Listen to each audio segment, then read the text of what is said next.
নবী মুসার কাহিনী ইসলাম, ইহুদি ও খ্রিস্টান তিন ধর্মেই গুরুত্বের সাথে বর্ণনা করা হয়েছে। কোরআন, বাইবেলের এক্সোডাস এবং ইহুদি ঐতিহ্যের তালমুদে ঘটনার বর্ণনা প্রায় কাছাকাছি। ফেরাউনের জুলুম, সৃষ্টিকর্তার নিদর্শন এবং শেষ পর্যন্ত তাদের সলিল সমাধি। নবী ইসহাকের সন্তান নবী ইয়াকুবের আরেক নাম ছিল ইসরায়েল। তার বংশধরদের বনি ইসরায়েল বলা হতো। নবী মুসার জন্মের সময়ে মিশরে বসবাসকারী তার জাতি বনি ইসরায়েলের ছেলে শিশুদের হত্যা করা হচ্ছিল। কোরআনে সূরা আল কাসাসে ফেরাউনের ঔদ্ধত্য, নিপীড়ন, ছেলে সন্তানদের হত্যা করে মেয়ে সন্তান বাঁচিয়ে রাখার কথা বলা রয়েছে। বর্ণনার ধরনে পার্থক্য থাকলেও বাইবেলের এক্সোডাস ও ইহুদিদের তালমুদ ও অন্যান্য গ্রন্থেও এটি উল্লেখ রয়েছে। নবী মুসাকে ঝুড়িতে করে ভাসিয়ে দেওয়ার কথাও তিন বিবরণেই রয়েছে। তবে তাকে নদী থেকে তুলে আনার পর দত্তক কে নেন? কোরআনে বলা রয়েছে ফেরাউনের স্ত্রী, বাইবেল ও তালমুদে ফেরাউনের মেয়ে। বাইবেল এবং তালমুদ অনুযায়ী ফেরাউনের দরবারে তার নাম রাখা হয়েছিল মোশে। কিপ্তি ভাষায় এর অর্থ পানি থেকে উদ্ধার করা। ইসলামী বিবরণে নবী মুসাকে কোনো দাইমার দুধ খাওয়ানো যায়নি। ঘটনাক্রমে তার দেখাশোনা করতে তার আপন মায়ের কাছেই ফিরিয়ে দেওয়া হয়। সব ধর্মের বিবরণেই তার জ্ঞান ও প্রজ্ঞা নিয়ে বলা হয়েছে। কোরআনে বলা আছে, একদিন মুসা একজন ইসরায়েলি ও একজন কিপ্তির মধ্যে ঝগড়া হতে দেখেন। এ সময় তিনি ভুলবশত এক কিপ্তিকে ঘুষি মারেন আর এতে সে মারা যায়। মুসা তৎক্ষণাৎ ক্ষমা চাইলেন, হে আমার প্রতিপালক, আমি নিজ জাতির ওপর জুলুম করেছি, আমাকে ক্ষমা করুন। বাইবেলের বর্ণনা কোরআনের সাথে মিলে যায়। এরপর তিনি মিশর ত্যাগ করে মাদিয়ানে যান।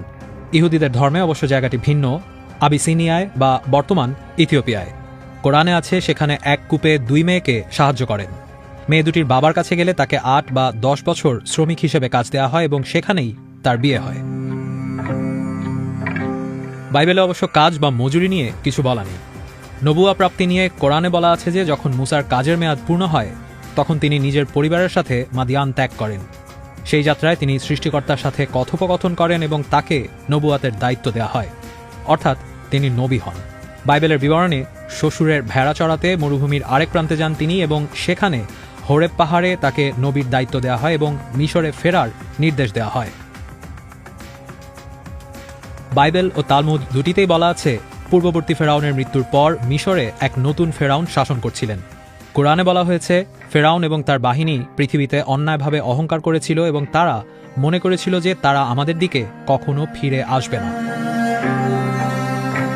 যুক্তরাষ্ট্রের ডালাসে গামদি সেন্টার অফ ইসলামিক লার্নিংয়ের গবেষক নাইম বালুচের মতে বাইবেলের ওল্ড টেস্টামেন্ট ও তালমুদের মধ্যে মোশের কাহিনী ধারাবাহিকভাবে অর্থাৎ ঘটনার সময়ক্রম অনুযায়ী বর্ণিত হয়েছে।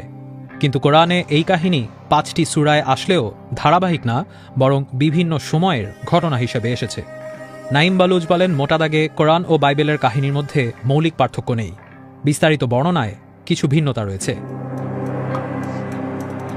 মিশরে গিয়ে ফেরাউনের কাছে আল্লাহর বাণী পৌঁছে দিতে এবং দাসত্ব থেকে বনি ইসরায়েলদের মুক্ত করার আদেশ দেওয়া হয় নবী মুসাকে।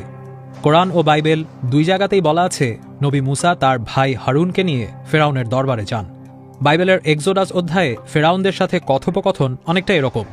প্রভু, যিনি হিব্রুদের ঈশ্বর, তিনি বলেছেন আমার লোকদের ছেড়ে দাও যাতে তারা মরুভূমিতে গিয়ে প্রার্থনা করতে পারে।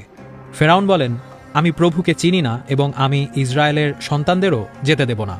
কোরআনের বিবরণে এরপর নবী মুসা ও হারুন আল্লাহর নির্দেশে অনেক মজিজা বা অলৌকিক ঘটনা দেখান, যেমন লাঠিকে সাপে রূপান্তরিত করা, হাত আলোকিত হয়ে যাওয়া এবং মিশরের ওপর বিভিন্ন মহামারীর আক্রমণ, যেমন রক্ত, ব্যাং, উকুন, মাছির ঝাঁক, গবাদি পশুর মৃত্যু, ফোঁড়া, শিলাবৃষ্টি, পঙ্গপাল, অন্ধকার এবং অবশেষে প্রথম সন্তানদের মৃত্যু।